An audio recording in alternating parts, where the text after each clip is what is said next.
Today, it's day 5, it's Thursday.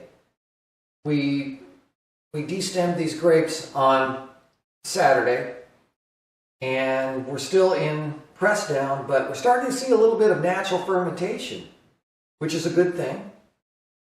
We're going to inoculate with RC212 yeast tomorrow, but it's okay if we see a little bit of natural yeast, at least according to me. What goes on with the natural yeast fermentation? Well, compared to when we use RC212, we'll be using one yeast species, where with natural yeast, there's sometimes 3 or 4 different species of Saccharomyces that are acting in the wine. They go through their life cycle in succession. It's kind of like a relay race. And right now, we're just starting to see a little bit of action, and it's only 61 degrees Fahrenheit, 16 degrees Celsius. So that's pretty low temperature for yeast to start, but they are. So the first yeast to start is a low temperature yeast that is not very alcohol tolerant, but it likes acid. So as the must ferments, the acidity goes down, the pH goes up, and different yeasts have their life cycle. The last one being Saccharomyces cerevisiae, which is alcohol tolerant. So that's what happens in a natural fermentation. But with natural ferment, we notice with this vineyard and with other wines I've done it with, it adds a bit of complexity to the wine because of all those different yeasts. But it also adds a bit of softness in the palate.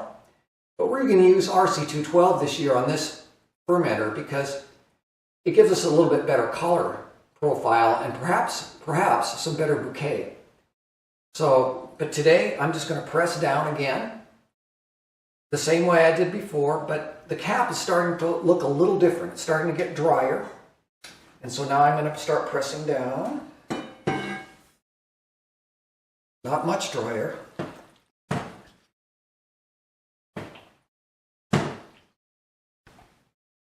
I can smell a little bit of yeast.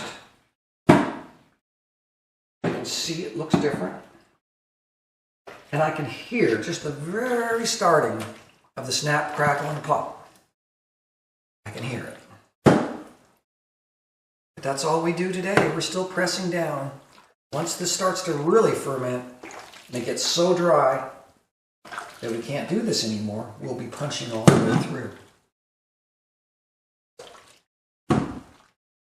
So every fermentation has natural yeast going on inside. There are some home winemakers that claim that 30 to 50 parts per million of potassium metabisulfate that we add to the wine when we crush the grapes kill the native yeast, but that's not true at all. What it does is it slows down the bacteria. Bacteria are much more sensitive to sulfur compounds than yeasts are. So we put 30 to 50 ppm in here, and that slows down the bacteria and it allows the yeast to dominate.